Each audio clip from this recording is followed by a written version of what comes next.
Hello and welcome to the CDW Canada Tech Talks podcast. I'm your host, KJ Burke. I'm joined here by Jordan Nanos. He is a machine learning architect at Hewlett-Packard Enterprise. Jordan, thanks for joining me today. Could you maybe tell me a little bit about yourself? Yeah, great to be here. Nice to meet everybody. So I'm a machine learning architect at Hewlett-Packard Enterprise. I work in our global sales technology office. So I get to work with customers all around the world, work on their different machine learning projects and initiatives. I really help them learn how to use HPE technology, and then just really design and implement an architecture that's going to work for them for all sorts of machine learning. I'm Canadian, grew up in Aurora, started with the company in our Mississauga office, and I now live in Squamish, British Columbia. Awesome. And so, one of the things that's kind of interesting, I think right now when you go to just sort of a general person and you talk about AI, they're immediately thinking about generative AI. And so, we want to focus a little bit more on kind of what's happening in more of the traditional AI space, machine learning. I know we want to talk a little bit about high performance compute and how maybe we're changing the way that we approach that. What got you interested in artificial intelligence and machine learning? Kind of where did that start, or is that something you sort of evolved into? Yeah, so I think I've always been interested in computers and software and kind of automation, having something do a task for you. When I was in school at Queen's University, I did a course on neural networks. It's a graduate level course, and I learned all about how we could design software to behave in a manner similar to the human brain. At the time, we were doing simple things like time series forecasting. So in my case, is like a person's glucose level. A person who's diabetic, is their glucose level going to go up or down? Okay. So relatively simple stuff that was sort of like a regression analysis or an extrapolation of a, two-dimensional data set. Over time, I kind of saw this get applied to other areas of the world. Working in computer vision on my capstone project, we saw how machine learning algorithms could replace existing software libraries. And then over time, after joining HPE, I kind of saw how this was getting applied to, business processes. So things like fraud detection, recommendation systems, autonomous vehicles, anomaly detection in a manufacturing site. Like there's all sorts of different things that AI has been applied to for a long time. And I think recently, generative AI is just an evolution of the things that we've already been seeing. People are just really focused on a new data type or a new modality of language. And that's exciting, but it's new. Yeah, and a lot of those conversations we're having is that we don't necessarily need all of those specialized systems for Gen AI, but today we're going to focus more on that traditional machine learning and that I think it has evolved quite a bit, and what's interesting is I think some of the eyes that are on AI because of generative AI, I think is also still it's going to benefit on what we're doing with machine learning and traditional AI as well. Yeah. So when you look at some of those use cases, what has the role of HPC and supercomputers been in building and driving those use cases into reality? So I mean, quite simply, it just makes things go faster, makes research quicker. The best way that I've heard this described is by a professor at the University of Waterloo that I worked with in the past, Dr. Alexander Wong, where he basically said HPC, in his case, GPUs for deep learning models, they actually make researchers more creative. When you can explore a wider variety of options in your model, in your software, in a shorter amount of time, it means you can be more creative. You can create more things. And, when you do that, you end up getting, in most cases, a better, business outcome. You can predict fraud more accurately. You can identify when people are stealing things in the retail store. You can, accurately respond to questions from a chat bot. There's all sorts of use cases where a slight improvement in the quality of the response from some model, because somebody did research a lot faster, actually changes a user experience or changes the quality of the organization's product or service or something like that.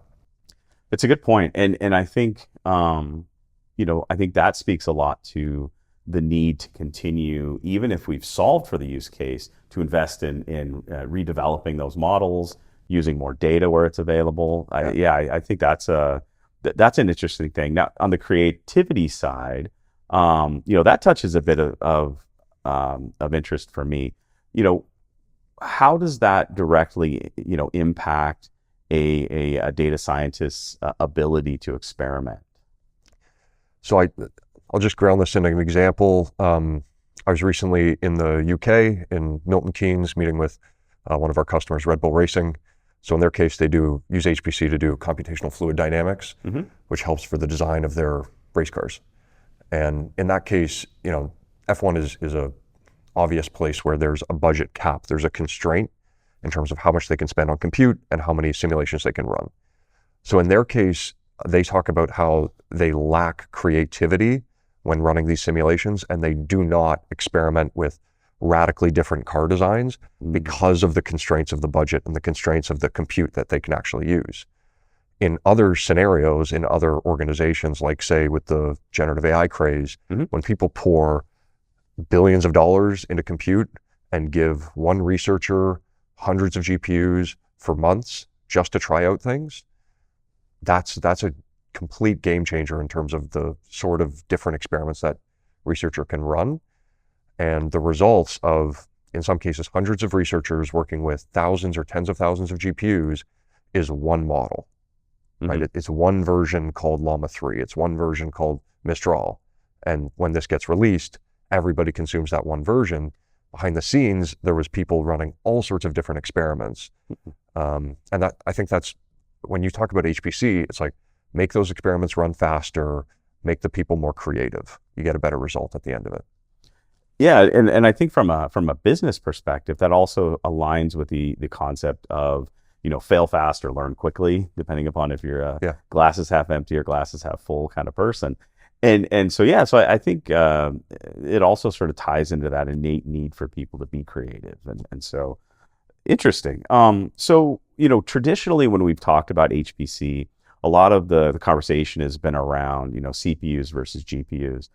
What we're starting to see, with a lot of the alliance here in Canada and the investments that education and research institutions are doing is we're starting to augment that more and more with GPUs. How are you seeing that, in a larger scale? Are you seeing GPUs augmenting those traditional HPC clusters? And what does that change in how researchers use those? Yeah. So absolutely, GPUs are being used to augment HPC clusters. The process by which that happens, I think, splits into two camps. There are applications that are now slowly being accelerated by GPUs, but the application has existed for 10 years or more and isn't really being fundamentally rewritten. And then there's applications or just software that is kind of brand new and was written for the GPU from the ground up. So deep learning is an example where it seems to be written for the GPU ground up, where it's natively being run on accelerators. Like PyTorch, and certainly PyTorch 2.0 was designed for an accelerator to run most of the operations. CFD workloads, computational biology, finite elements analysis, weather prediction, genome sequencing. There's all sorts of traditional HPC workloads where GPUs and other accelerators are being introduced to accelerate them. And so we're slowly seeing things get faster. In my experience, so working in particular in the past with the GATK, the Genome Analytics Toolkit, which is released by the Broad Institute. For many years they were, let's say, evaluating where GPUs would be effective. Because if you think about the process of whole genome sequencing or like next generation sequencing, there's different stages through the processing pipeline that have potential to be accelerated by GPUs because they can be run in parallel. And then other stages where it's a serial process. Everything depends on the previous stuff. And so I think for those applications, like, GATK, slowly different pieces are getting almost turned on in terms of having GPU support. And so it's this continuum of like, an organization goes out, procures a really big converged HPC and AI cluster, where they're going to have people running old code and new code, some that supports GPUs and some that doesn't, based on benchmarks and a procurement today, like point in time in 2024 or 2025, yet the system's going to be operational and supported for potentially 5 years, 2029, 2030.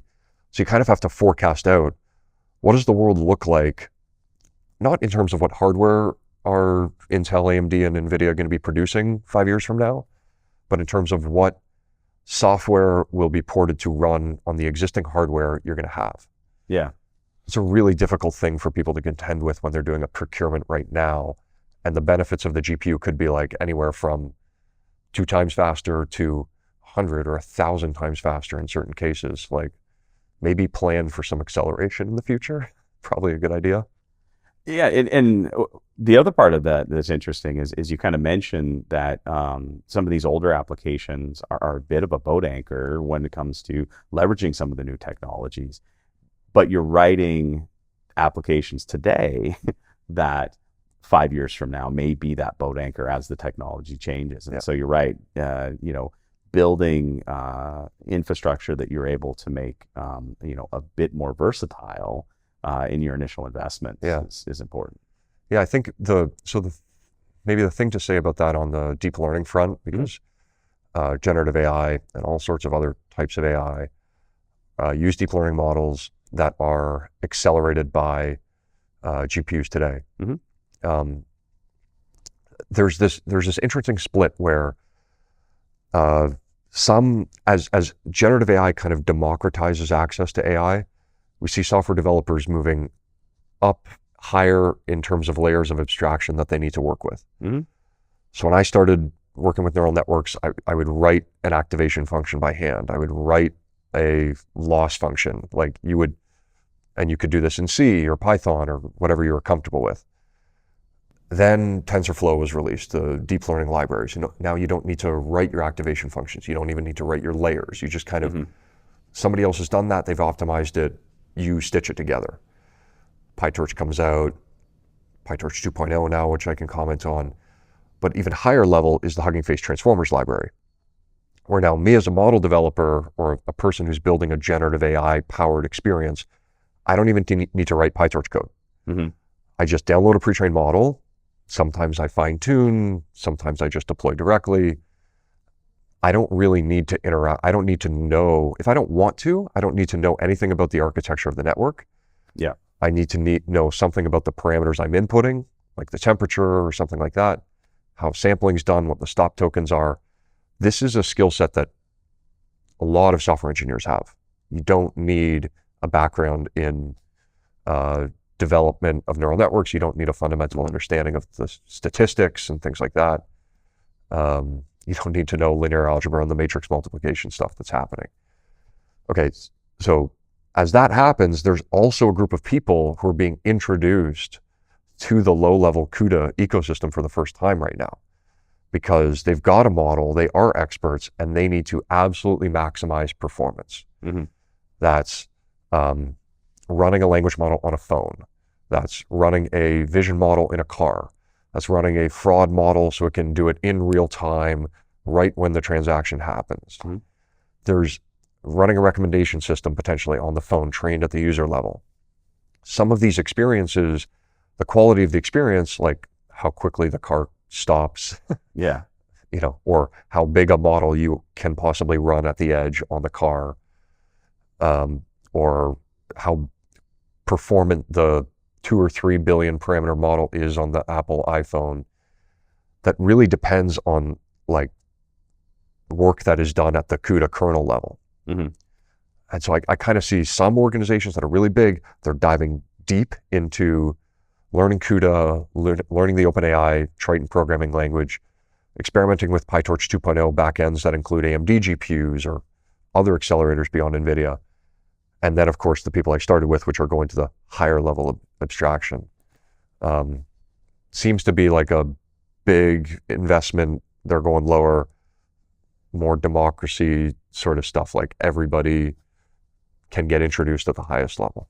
Yeah, I mean, it is a bit of a dichotomy, I think, and it's an interesting one because I think access to those libraries, access to the tools are going to, maybe empower the coders to be more successful in then setting up the data scientists to, again, continue to be more successful. And one of the conversations that we have with a lot of data scientists is they got into data science to do work that they wanted to do, not to become coders. And Right. so I think it's good because similar to what, if we talk about the way that applications are being developed, you also have people coming into the workforce or people reskilling that are learning this new paradigm where they can provide value, they can provide those optimizations, and then that leads to value for the organization or the business in the way they're executing with those models. So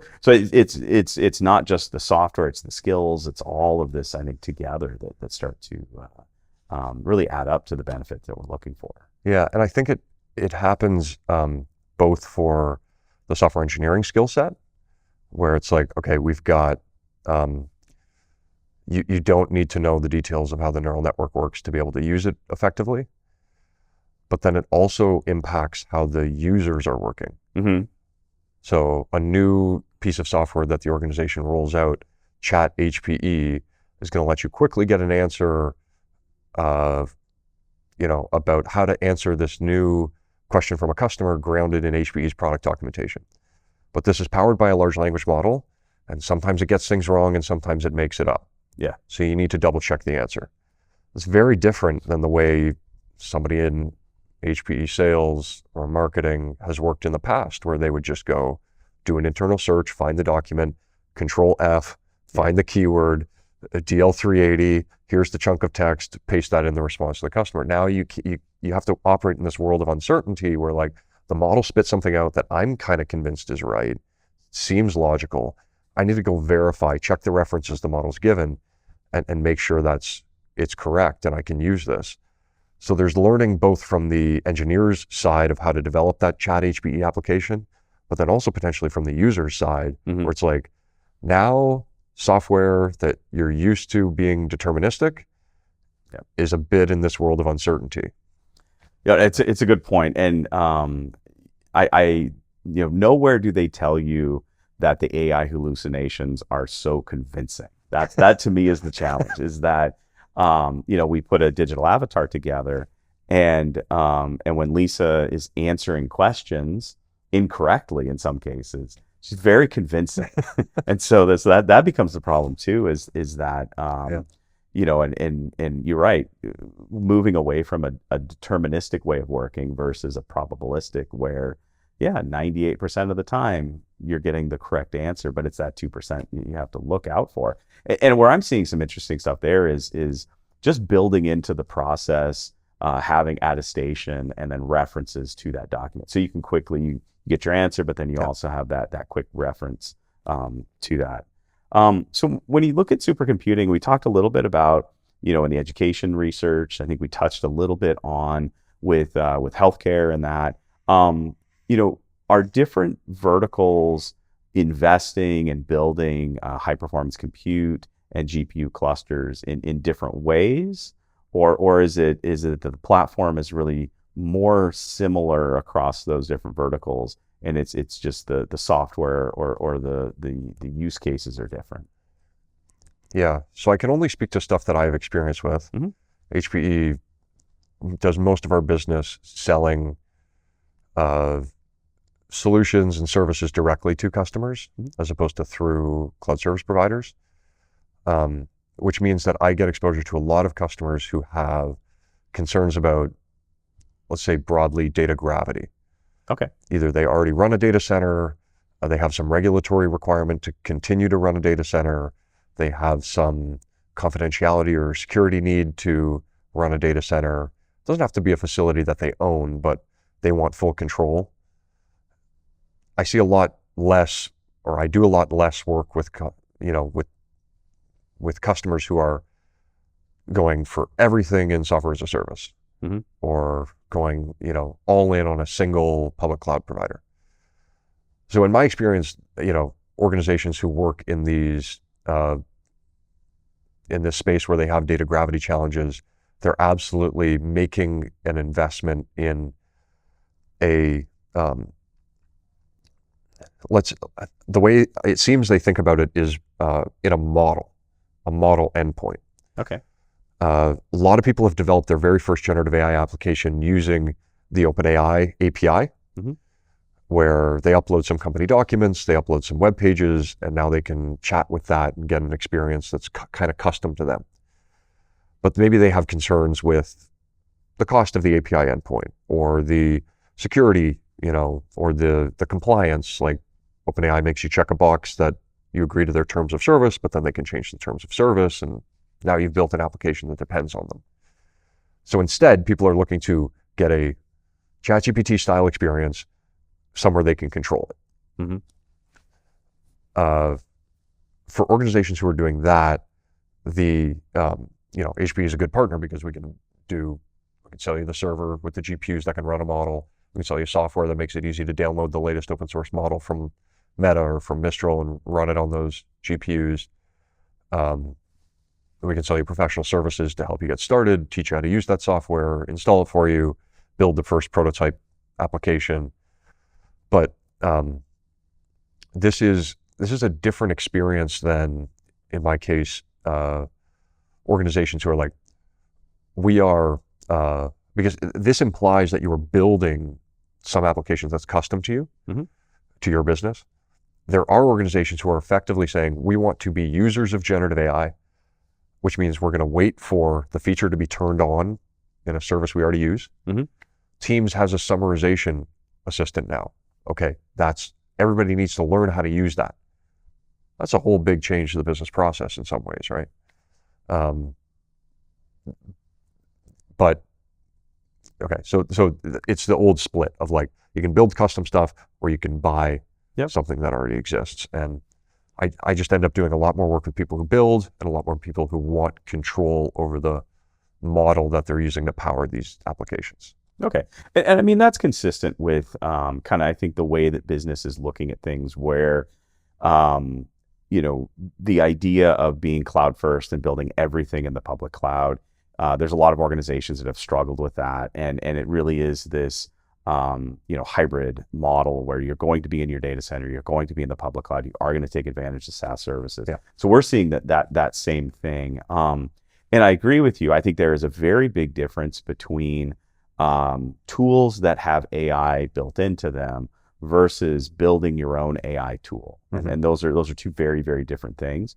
The other thing that's interesting, and as you're talking, I was kind of thinking about, is that, there's a lot of organizations, a lot of large enterprise that really subscribe to that buy versus build. And so it may also challenge the way those organizations are fundamentally making decisions about investing in building, because, again, that's so counter to a SaaS service that I think where organizations are really going to see benefit is focusing on those functions that are really differentiations for them, or areas where it could differentiate their business against their competition.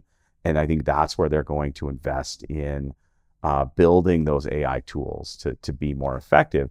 And I think we're still going to see people buying SaaS and where it's maybe more of a commoditized application or service that isn't critical to the business. So I think it's interesting. And if anything, it's even, more of a pushing those two further and further apart. SaaS, it's not in my data center. It's someplace else. I'm just going to consume it. I'm going to take it as it is. They're probably going to build some AI tools in it, like you mentioned with Copilot. And then the other side of that is I'm going to invest in more of a specialized cluster. I'm going to do inferencing. I'm going to have all of this, and potentially I'm going to add new roles to my organization to be successful in building and maintaining and leveraging those tools that I'm going to build. And I think so from an IT perspective, when you make that first investment in generative AI, in a lot of cases, that's the first GPUs, it's the first high bandwidth network, it's the first, in some cases, bare metal cluster for a long time. And for organizations who have already made those investments in the past, they run an HPC cluster, they understand bare metal, they understand cluster provisioning, they understand a high bandwidth network, maybe they have GPUs. The adoption of an AI system or like some GPUs that can run a generative AI model is a lot easier for them. Like, okay, you're running a Slurm cluster right now, add some GPUs to it. Much easier than install your first InfiniBand switch. So, that I think that's one benefit for people who are working in HPC, is that they can view the infrastructure as roughly the same for the new generative AI stuff, and the same team that manages it can adopt it that same way. The other thing is that HPC has a history of being effectively a service provider to many people within the organization. Yeah. So you got like a dozen or sometimes hundreds of people all just like submitting jobs to the cluster. Somebody's in ANSYS, they click run, the CFD simulation runs. Somebody's running some risk thing on the HPC grid at the bank, it runs on the grid. Exploratory drilling in the oil guys, like, hey, yeah, we can run that simulation on the cluster. AI is effectively the same way, where you could have one copy of the Llama 3 model, which is the 8 billion parameter model, is GPT 3.5 quality, right? Like by all academic benchmarks and my personal vibe test. Yeah. It's pretty good, works.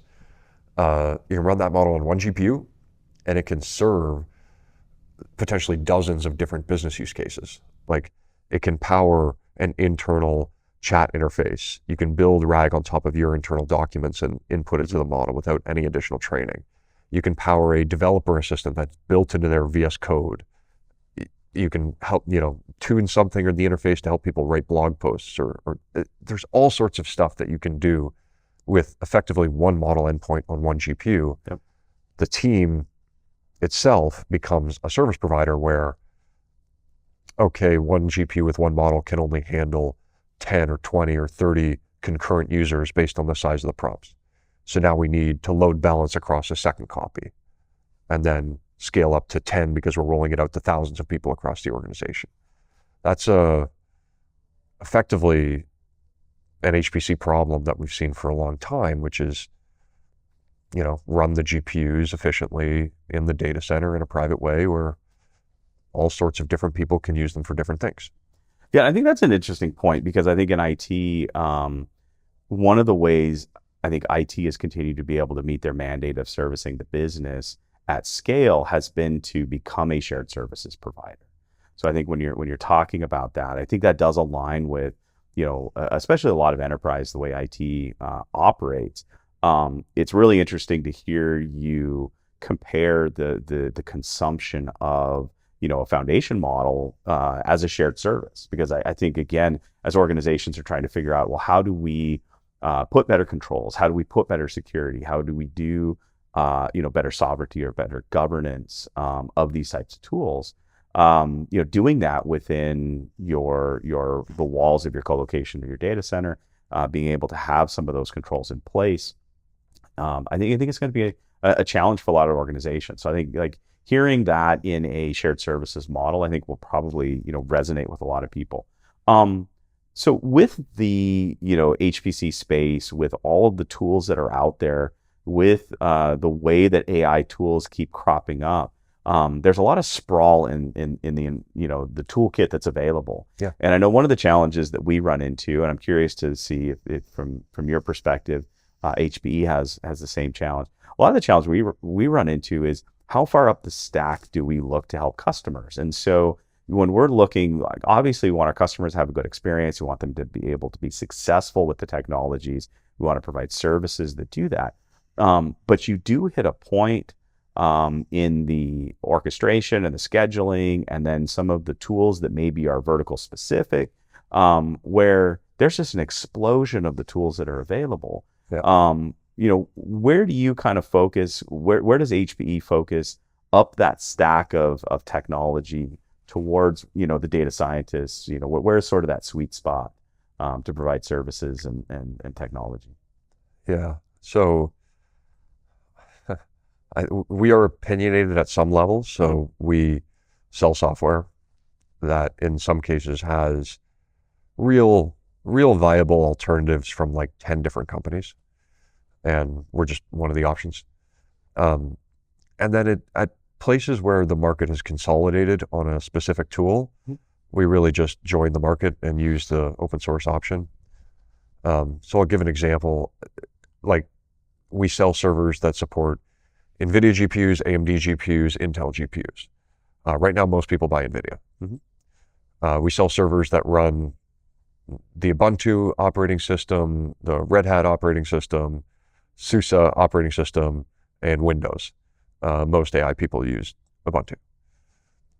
We can run, containers through all sorts of different container runtimes and in all sorts of different Kubernetes distributions, from OpenShift or from Rancher or from VMware Tanzu, some of the cloud native stuff like EKS, AKS, GKE, where we can run GKE in the data center called Google Anthos.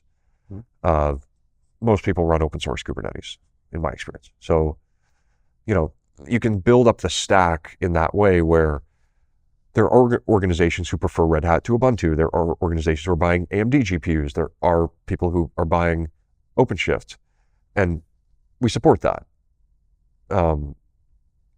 I think having some defaults and saying, like I just said, NVIDIA GPUs, Ubuntu operating system, open source Kubernetes is a pretty nice way to get started. And then at that level, Kubernetes is effectively the operating system for the cloud. That's how I view it.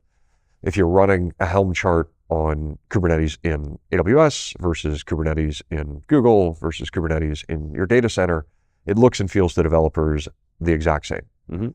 Like, maybe in the cloud, you have some persistent storage available on demand, you pay a premium for it. In the data center, you got to forecast that demand ahead and have some file storage or some S3 storage available for you.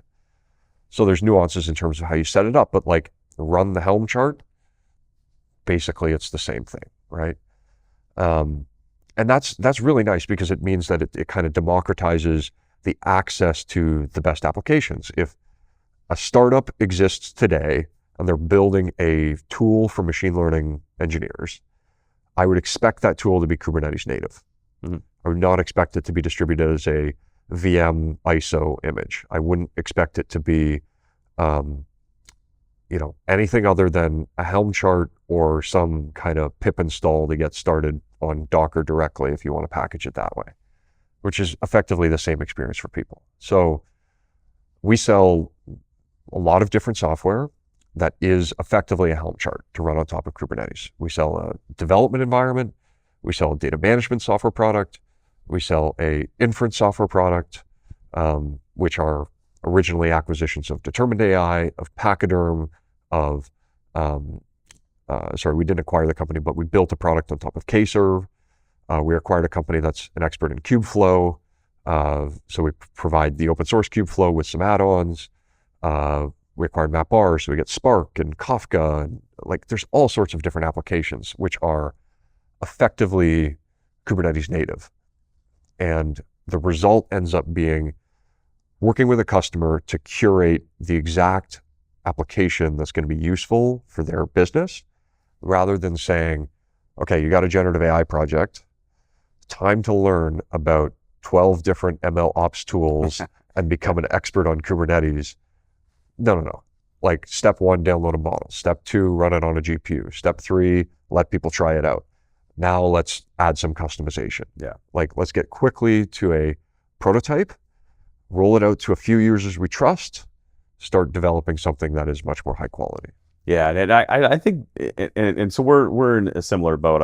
Obviously, CDW, we're not building the software stack, but we find a lot of value with customers around like reference architectures and frameworks, and not having to reinvent everything yourself. So you mentioned a couple of things there. One of those was really around some of the open source tooling, and either building tools that are able to integrate with other open source products that are already available, or building your tools so that they work well with other open source tools. An organization like HPE, and I know you're only speaking from your role. Yeah. What is the what is the value and what is the need to have that organization feed and support and grow the open source community and that involvement? Yeah, I think it's kind of like just learning anything about software. So my experience is that if you set out to take a course because you want to learn a new programming language, it's a lot less effective than having a project in mind that you're pursuing and then using the new tool you want to learn in pursuit of that project. So it's the difference between on-the-job training versus an academic pursuit. I think there's utility for textbooks and documentation, and you should read it, but like, we don't learn the English language by cracking open the dictionary and going one word at a time. Yeah. We learn a little bit more naturally. And I think that's the same for adopting open source in an organization, which is to say, okay, we don't use Kubernetes today, but I heard on this great Tech Talks podcast with CDW that Kubernetes is important for AI, right? Should we take the CKA certification? It's like, no, probably not. Should we instead consider Kubernetes when we have a problem with auto-scaling machine learning model endpoints? Okay, how do we discover we have the problem with auto-scaling? Well, if you don't have that problem, there's probably no reason to adopt Kubernetes in the first place. But most people do have that problem, which is to say, the experience I shared earlier. The first time you download a model and you run it on a GPU and you open up an endpoint, you can generally support one user with one request at one time. And when the request is done, then the next one starts. And so as soon as you have a couple of users, it slows down. And then you can implement a specific runtime image, like using an open source technology called VLLM. It'll implement some technology called continuous batching. Now you can batch up requests all together. Now you can probably support 10, 20, 30, depending on the size of the requests, concurrently at one time with good latency. Like, it's not really slow. And then you hit a point where you're like, I'm going to support 100 users or 1,000 users when I roll out this. And everybody, all the developers log in and they all hit the same endpoint at 9 a.m. in the morning. Okay, I need to auto scale and I need to have a load balancer across multiple GPUs. What open source technology gives me that experience effectively for free if I learn how to use it? Kubernetes. So in that, trend at that point, okay, I want to use Kubernetes. I've got to learn how to, I've got to learn about Kubernetes services to create the exposure, like expose the endpoint. I've got to learn about custom resources that, like an inference endpoint from an open source community called Kserve. I may have to learn about persistent volumes to load the model into the pod that's running in Kubernetes. I got to learn about what pods are. I got to learn how to take logs with the kubectl CLI tool. I mean, there's all these things that would come as a result of hitting that thing at the beginning, which is I'm trying to scale up my model endpoint from 10 users to 1,000 users. Kubernetes is how I'm going to do that as a result of that learn. So that pattern that I just described is how I would recommend people go about learning about open source for no other reason than that's how I went about it. And I enjoyed it. And I feel like I know a lot more about open source now, and I feel a lot more comfortable with it. Yeah, and it's interesting because I think in part it's important to be engaged with the open source communities in the software development because it provides better experiences for your customers down the road. But you're also mentioning that you're consuming open source services as well as part of the process.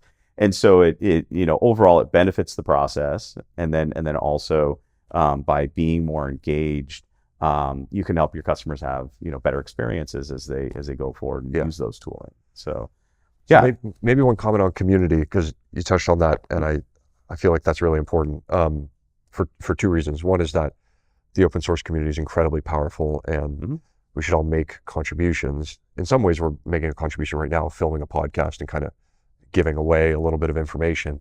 But most of the time that, pragmatically, it's like committing code, updating documentation, participating in a Discord server or a Slack channel or something like that. So first of all, having organizations contribute to the community that they're benefiting from, that's a really good thing. The second thing is that if organizations are considering why or why not we would adopt open source because they think for some reason they're going to get better or worse support, or it's going to be more or less expensive. My favorite saying about this is open source is free if you have the time. Mm-hmm. So if you have time to learn about it, it's effectively free to get all of this information that's out there. What you will discover over time is that people in the community are incredibly willing and excited to share their knowledge, offer to help out, and support you if you show interest in learning about the thing that they're passionate about and that they're contributing to. This will also expose to the organization clearly where they're getting support, which in some cases is like Google employees in the Kubernetes ecosystem. It's Bloomberg employees in the Kserve ecosystem. Or in some cases, it's 6 guys in an office in San Francisco supporting Llama Index, which is running like thousands of RAG applications all over the world. And you're going, okay, I could build a dependency on this, and I probably learn quickly, and these are incredibly talented people, and I know some of them, and they're great, but maybe it's worth spending the time to learn the details of what they've implemented in this software package and contribute to it so that if my organization is building on top of it, it doesn't go up in smoke when the 6 guys don't get another round of funding or something like that, right?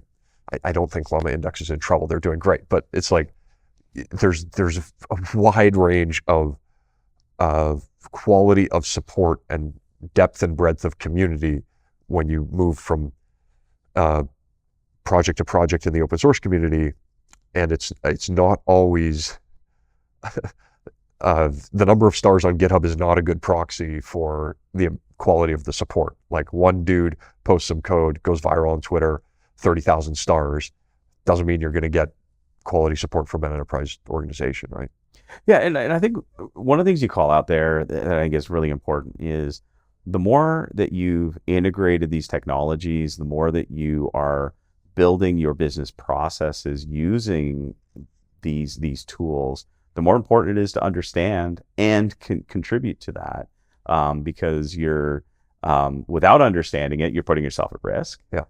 And without contributing, you miss out on opportunities on being able to do more, even if it's just learning more about what's going on. That's sort of tertiary to what you're currently looking at, right? Yeah, I think there's ways in which the business can learn about this and benefit, Mm-hmm. and there's also a personal motivation for individuals to learn about it. Like these are skills that don't seem like they're going away over time. Yeah. Learn about Kubernetes 5 years from now. I don't think people are throwing out Kubernetes. Yeah. I've been saying that word a lot. Let's switch to learn CUDA, learn PyTorch, learn Hugging Face transformers. Like this stuff is not becoming less important over time. Yeah. It seems to me. Yeah. So, we've talked a lot about, the foundation that we're running these models on. We talked about some of the software stack. And I think if I think of specifically HPC and supercomputers, historically, they have been more, as you pointed out, serial processes, CPU driven. Those have changed. We're seeing more GPUs, we're seeing more containers and Kubernetes as opposed to Slurm. How does that continue to evolve, do you think, over the next 4 or 5 years? Like on the endpoint side, we're starting to see, neural processing units. Yeah. I think if you look at something like Grok, they're changing the way that those processors are architecting different processors, consuming different processors. So how is supercomputing and HPC, how is that going to continue to evolve, do you think? Okay, so there's a great presentation from a few years ago from the CTO of Cray at the time, right before HP acquired Cray, Mm-hmm. Which walked through a bit of a vision of the future. And I want to call out, I could say 3 things, two really important things from a technology side that he talked about then and I think are still applicable now. One is the convergence of 3 types of workloads. So traditional HPC, which is modeling and simulation, AI, typically deep learning training, and big data analytics. So the whole world of Hadoop and Spark and stuff like that. when you describe the underlying technology that powers that, those three applications, you're talking about bare metal Linux servers, high bandwidth network, scheduler, orchestration, big batch jobs, parallel storage, file systems, like all file. And you don't know if I'm describing an HPC cluster, a deep learning training cluster, or a Hadoop cluster right now, right? The difference is in the admin skill set. And so those three seem to be converging on the same, like, hey, if we buy a bunch of GPUs and a bunch of CPUs, put them together in a high bandwidth network, and give people access to it, they could probably run all three things on the same cluster and share time. And we can organize things at the software level to prioritize who's running on what. What that seems to me functionally to be is running batch jobs on Kubernetes. Kubernetes was designed for the cloud, which implies stateless microservices. Batch jobs are stateful, and they're not a microservice. They're a big service that has a problem if you restart it, probably checkpoint it. So it's like semi-stateful, but generally Kubernetes is not built for batch jobs, but it's the modern thing. So those three are batch jobs on Kubernetes. I think that's a pretty big trend. The big second thing is like, what's the actual infrastructure? And they had a term for it at the time. Steve Scott described it as being, the processor landscape will be hot and heterogeneous, which implies we have hit the end of scaling transistor density on the same physical size of the die for the chip. Dennard scaling is done. We are now making bigger chips at the expense of more power. Okay. So NVIDIA A100 was 350 watts. The H100 is 700 watts. Yeah. The B100 will be a kilowatt. We're going to get more performance at the expense of more power. Just the same MI300X, the recently announced MI325X, Intel Gaudi, the TPU from Google, the Trainium chip from AWS, Grok you mentioned, Cerebras might go public soon. There's all sorts, this is the heterogeneity factor, right? There's all sorts of different chips that are going to be specialized for different things. Grok is good at certain things and not good at other things. To me, this implies that the H100 and Blackwell will be good at certain things and not good at other things. MI325X will be, right? We're going to have more and more diversity of specialized processors for different things. And that goes back to the previous point, which is like, we build one cluster to rule them all for everybody's jobs, but then a certain job will perform best on a certain chip. If we have 4 or 5 different chips in the cluster, suddenly we can support the best price performance for the job and intelligently schedule it there. People are kind of already doing this at the cloud level. It'll be like, okay, I can run inference here, I can run training there. I'm going to run it on different chips. I can run experimentation on my local workstation on a consumer GPU, but my training needs to run on a cluster where things can't die. The thing that I think is undeniable going forward, not that I'm wishing this into existence, is that it won't be only NVIDIA GPUs in that split where it's in the past A100 for training, T4 for inference, RTX on my workstation. Now it might be Grok for inference, Cerebras for training, AMD in my workstation, all sorts of other combinations. I burst to Trainium in AWS. I run a TPU when I'm running against the Gemini model. We have proof today that these chips really work. Like Gemini is proof that you can train a foundation model on silicon that's not manufactured by NVIDIA. Anthropic trains on Trainium from AWS. NVIDIA really isn't the only game in town right now. Yeah, and what kind of what's interesting there is that I think for more than a decade on the sort of commoditized compute side, we've looked at virtualization as being that abstraction layer that's allowed us to, as you're saying, build a cluster and then consume it with a whole bunch of different services on top of it. And looking at Kubernetes and looking at your abstraction and your virtualization of access to your hardware. Going forward in your HPC cluster, your supercomputer cluster, whatever that new cluster is called, that's going to have all of these different capabilities put in there. Again, I see that as being, a bit the special sauce that's going to allow us to consume that effectively.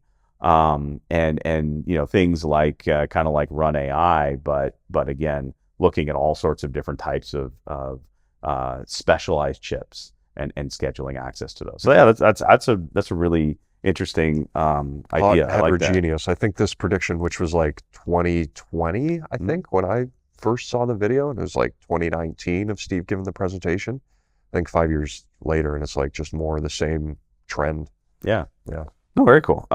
So one of the things we sort of mentioned earlier was really around, access and the way that generative AI has I think, really become accessible. Maybe not the actual training of foundation models, but the consumption of the foundation models and then building use cases on top of those.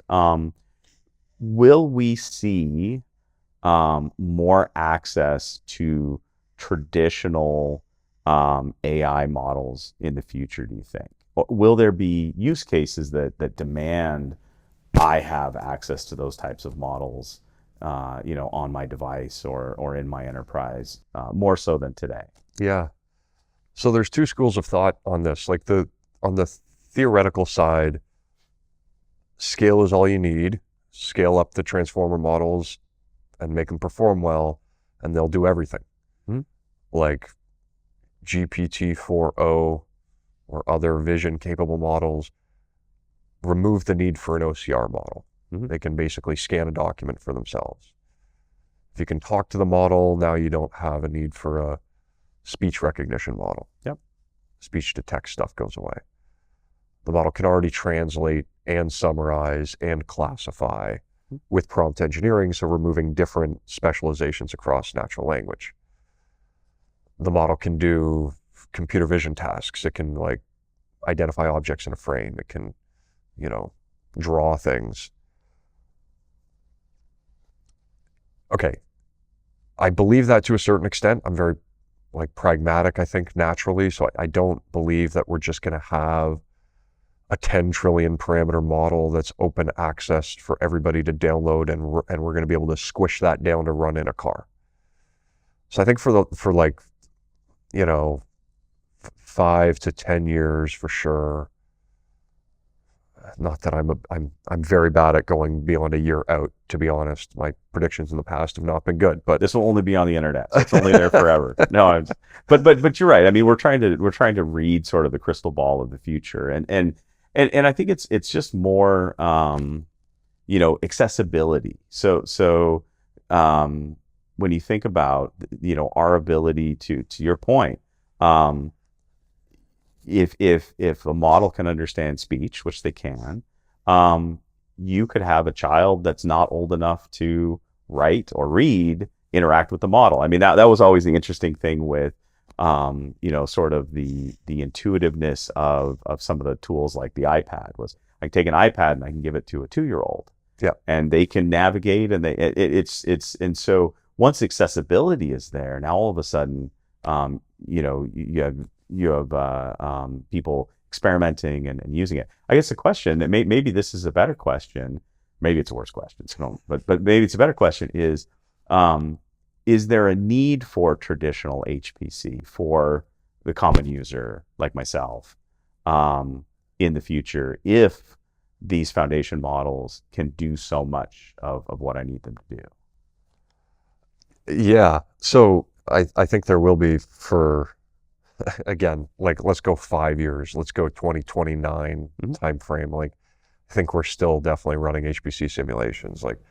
5 years is kind of a long time in the world of software, but it's a really short time in the world of hardware, which I'm more used to. So you're saying if I sell a system for HPC today and it's still running, warranty and service contract have not expired in 2029, will people still send jobs at it? And I'm pretty confident the answer is yes. Okay. And we got procurements coming up next year, and I think so. Yeah, next year for sure, and then 2030, that's true too. The the additional like color I might add is just that there's, and this kind of goes back to the trend I was just talking about, which is like, okay, the term for the world for a long time from the venture capital guys was software is eating the world. And then people have made the joke, AI is eating software. So it seems like there's some truth to that. And then, but that was specific types of AI. There would be domain-specific AI. There'd be a computer vision model, a recommendation system, a fraud detection system, speech recognition, and then the natural language world. Now we've got these multimodal transformer models that can do a lot of those different tasks. As long as the data exists in the data set, the model seems capable. So now the transformer model is eating AI models, which were eating software, which was eating the world. And it's like, okay, I think that trend is going to continue in that we do that. But there are things in the world that software did not eat. Mm-hmm. And then there are, sales and marketing people like to walk around and meet at conferences, right? We don't do everything over software. I go and pick up food from the store. I don't eat it online. Like sure I can order, but I'm like eating the pizza. So anyway, there's stuff in the world that software didn't eat. There's stuff in software that AI didn't eat. There's stuff in the transformer model world that is not eating stuff in AI. So I think it's kind of a pyramid where you kind of do this 80-20 cut and like 20% is left out. And when you finally get to the top with the transformer model, if you 80-20 cut 3 times, I don't think the leftovers are that small anymore. Yeah. I think there's a lot of software that's left over that's still going to be useful and beneficial to, for example, the AI model can help you develop a new drug candidate because it's a protein folding model. But then you still need to like go test it in a lab and measure things in a microscope and then analyze the images that came from the microscope. And that's a traditional HPC job. Okay. And you're right. And especially when you think about it, again, when you're looking for more of a deterministic evaluation, right? I mean, it's a good point. And what's interesting also is we, one of the things you're talking about is the idea of, sort of one big model. I'm actually starting to hear some interesting things about having those specialized models almost as a suite of specialized experts. Yeah. Being, I think the term that I heard used was having an oracle in charge. I don't like the term oracle because I think Oracle, nothing against Oracle, we like Oracle, but when I hear the term oracle, I really think of something that I'm going to ask it a question and it's going to provide me an answer, not that it's going to go check with somebody. So I think of it more as a conductor, but seeing that, having a mathematics focused model, having a European history focused model, whatever those happen to be, and then being able to ask the conductor a question, have it determine 90% of this question is a mathematics question, 10% is some other, maybe it's a language translation, and then being able to give me an answer based on what it gets from its experts that it's checking with. And so there's some interesting things I think that are going to happen both from a decentralization and having these sort of shared models versus having that one big model. But you think there's this world of a change in the experience or the user interface where you're interacting with that initial model upfront for most of what you do. Yeah. And it's going and calling the Uber ride, it's sending the email, it's hitting the calculator, it's doing a Google search. So I totally subscribe to that. But I still think there's leftovers. Mm-hmm. And so I think the trend has already existed where people started with a desktop computer and then they started using a mobile phone and now we're going to use a model. And it's like, I can do most of what I need to do in the world on my phone. Yep. Like I can do a lot of my job, a video call, send an email, log in to some web application, update something. I can do most of it on my phone, but there's some things that like, no, the computer is still much better for that. Like, I don't like writing code with my thumbs. I write with the keyboard. So I think, a model will replace a lot of the like interactions with the phone and potentially some with the computer, but not everything. Yeah. And so it's going to stack on top where people who are natively used to working with a model are going to have to learn after the fact how to type you know, how to like dial. It'd be interesting. Yeah, no, for sure. And I think it is a good point because I think you're right. There's always going to be things that are going to be better for a specific form factor, or at least easier, or maybe you could get by. But you're right. It's so cumbersome to then use the tool to do that. It's like I could have a Swiss Army knife, Okay, but it's it's not also the best tool for a lot of what I want to do yeah. in the garage, right? The model itself, this experience is undeniably better in certain things than stuff in the past. So I was recently in the Netherlands and I was on the train and I was going from like city to city, going from Amsterdam to Eindhoven. I was visiting a friend for dinner in Eindhoven. I was stopping at different Dutch cities all along the way. Great little trip during the day. I was on my phone on like Perplexity and ChatGPT, basically asking it questions about the cities. What's the population? What are the things to do? What's the local food? What language do the people speak here? Has there been immigration to the area or not? Like all these questions about history. It was like I had a personal tour guide. I mean, it wasn't talking to me. Maybe I need to get better at like using the audio stuff, but this is something that in the past I would Google search, I would read a TripAdvisor article, I'd scroll through a bunch of stuff, I'd hit something, and then I get some opinion of some person who maybe isn't like perfectly aligned to what I like to see and do, telling me about the top 10 things to do in Amsterdam. And like, okay, what's the population? Do another Google search. I was able to do kind of a multi-question, population, food, landmarks, and spits out a really coherent response with links to go verify, with little pictures. Like, this is just obviously better than the experience that people are having. And then you see stats like 10% of people over 35 use ChatGPT. And I'm like, okay, we're just getting started. It seems like that. Yeah, and we're going to see more of that. And I think that's really going to, like, again, people coming into this paradigm, younger people that are entering it, is going to be the same thing, for me. And I used to have to use a rotary phone when I went over to my grandparents' house. Like that's not something that we need to do anymore. So that's good. So pivot, because we're getting close to closing out. What are some of the uses of AI and supercomputing that really you just thought was really interesting? So maybe it's something you were involved with, or maybe it's something that your organization has helped with. Maybe it's just something that really, got your brain going. But what are some of those use cases that just really, really excited you? For what we can do now that maybe we couldn't do 20 years ago. Yeah. So I shared just one about, travel and tourism. I'll share another two that are more business focused. The very first Gen AI application I worked on, like truly generative, not just using a transformer model, was working with a financial services customer who wanted to automate the creation of RFP responses. Okay. So request for proposal gets published by somebody who wants to buy some product or service. A potential bidder downloads the document. It could be hundreds of pages long in some cases. Certainly, a dozen or more pages long, and there's a dozen or more questions. And there's a deadline when you need to respond to. And this goes back to the comments about creativity earlier. If you can generate quick responses that are grounded in some factual information from your company, suddenly the person who's generating or reviewing the answers, who should be an expert in your product or service, they have a base to start with an edit, as opposed to looking at a blank cursor and just needing to start typing, right? Yeah. Writer's block is a lot easier to overcome when you have ChatGPT to get you started.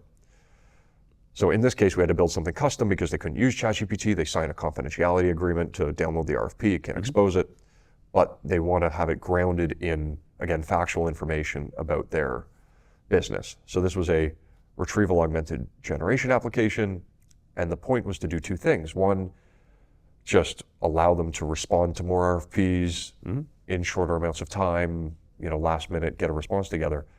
But I think also really improve quality, because the quicker that you can generate that first response, the quicker that you can edit things and then have time to review, and now the overall quality of the response goes up. So that's the first one. And to add to that, just really quickly, I find especially with sort of engineering minded people that putting something in place and then getting critique, especially negative critique, is much easier. You're right. Than if you want to get together and you have a blank whiteboard, you're not going to get a whole lot done. Yeah. But by putting that draft in front of people, now they're going to say, well, I agree with that and I don't agree with that. Well, why don't you agree with it? Well, I don't agree with it because of blah, blah, blah, blah, blah. And then all of a sudden the content is now just generating itself and with the team. So sorry, it's just, but yeah, your second use case. So, well, yeah, so it's more of the same, and it's making exactly that point, which is in the second one, it's a tool that I use. I mean, I use a HPE-ified version of this RFP response bot now. We're still kind of developing it internally. But another one is just a coding assistant. So people have seen the GitHub Copilot kind of concept, maybe potentially have used, paid for the GitHub Copilot service. Just illustrating the point about data privacy, like code is the most protected intellectual property asset in most organizations. So it's the last thing that people want to upload to an untrusted third party who's developing some new developer assistant. It's like, okay, if it's on GitHub Enterprise already, now we can use Copilot. If it's not, we need to slow down and let the lawyers discuss, right? Yep. Okay, so in our case, we were waiting for GitHub Copilot to be rolled out at HPE, so we downloaded a model, ran it for ourselves, used a open source plugin for VS Code, and you get the same experience just powered by a Llama model instead of using the Copilot version of this. There's a Code Llama version of Llama. Llama 3 is very good at code now, so we use that. There's also fine tunes for auto completion, which is different than code related question and answering. So you can run two different models in the experience. Anyway, this is something that I use daily. Like, I don't know a lot about running a batch job on PBS. Please help me learn how to write this script. And it's like much better than Googling for documentation. And it also doesn't expose a lot of questions. A lot of, Google's a pretty solid counterparty, but there's some questions about like what you Google search for can expose, what you're working on as a business. And so just having some control, people want that. So anyway, that second example I think relates to the RFP response example and relates to the travel and tourism example in a common thread, which to me is an experience where the assistant is helping the user learn. Mm-hmm. Effectively start by generating the response to the RFP or the code, or start by providing some information about the city you're visiting. And so I think the killer application in my experience for generative AI is training of people, right? So we train the models and then the models train us, which is, it's kind of a dynamic where you've got an assistant that's really good at some things and just not quite good enough at others. And, you can use a lot of that to benefit things. I'll finish with like a kind of more conceptual example. You can imagine a new employee at a retail store walking around with a headset in, getting told by a model based on vision systems or based on a Bluetooth system of where they're walking. Now you're walking down this aisle. This is where we have these products. You put this on the shelf at this height because this is going to happen. You always turn the label out. You do these things. There's this, some people might get scared with the big brother concept there, but it's like, let's forget the vision point initially.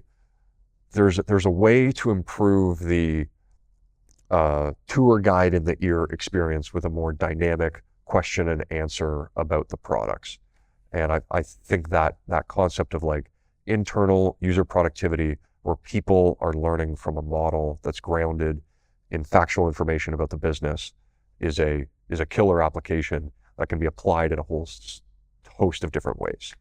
Yeah, and I like the example of that being in the real world, because we talk about onboarding, we talk about, how do we bring people into, our organization, make them, not only because we want them to be able to be successful quickly, but we also want them to feel successful inside of our organization. And so, I mean, the worst thing is when you have that type of an experience as a new employee to an organization, and you just feel like you can't do anything right. And it's because you're just not getting that coaching regularly, right? And you don't know where to go to ask questions. Like in my experience, I've learned about all sorts of new products, right? HP's done acquisitions, we've developed new stuff, I've joined new teams, and it's always best when you just have a buddy to ask a question. Yeah. But your buddy at the company is never going to know everything about everyone, everywhere. So the best people that I've always been able to ask questions of are the people who just kind of know everybody. Yeah. You're like, you can answer some questions up front, but then you can point me to the right person to answer that question. And it seems to me there's a really obvious way in which a large language model can be that buddy who just kind of knows everybody and can point you where to go. And not be judgmental, at least not, on the outset. So keep your secrets. Yeah. So, so I think, one last question for you. We talked a little bit about AI and AI being an assistant. And I think, rapidly what we're approaching, and I think we're seeing this a little bit already, but more rapidly, I think we're approaching AI as in a role of an agent, where we're taking a function, we're saying, hey, I trust you to help me train new people in my organization, whatever that happens to be, but actually taking that role and then empowering AI, being built with HPC and supercomputing and AI, GPU clusters behind the scenes. What excites you about that? As we're able to do more practical and maybe empower some of these tools, are the things that excite you about that? And what excites you about the future of these tools?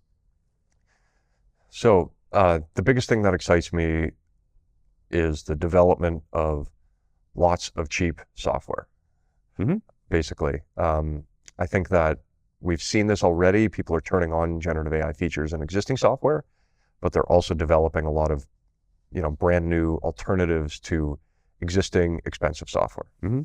And there's so many experiences in my life that have gotten better from an application. Like, I prefer not having to tap my card and sign a receipt on a taxi ride. I like getting in the Uber and then walking out. And in fact, I'm so used to taking Uber, when I have to take a taxi, I get out and the driver yells at me, get back in, you forgot to pay, I'm so sorry.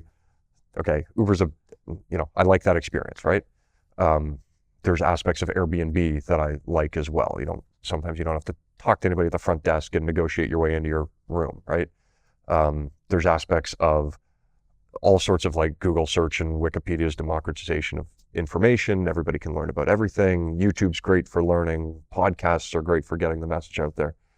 So I think it's like, there's certain experiences at the business level that are restricted to people who pay a significant premium to software as a service companies to get access to, the latest and greatest tool for data analysis, or for marketing, or for, organizing events. And I think the biggest thing that excites me is that there's going to be more and more software tools that are going to make it easier to do the simple things in business cheaper, but then also to do really complicated stuff that I don't understand and I'm going to benefit from. So a basic example that's not necessarily generative AI related, but speaks to the same point, is a HPE customer called Recursion Pharmaceuticals that develops therapeutics, like drugs. They do drug discovery.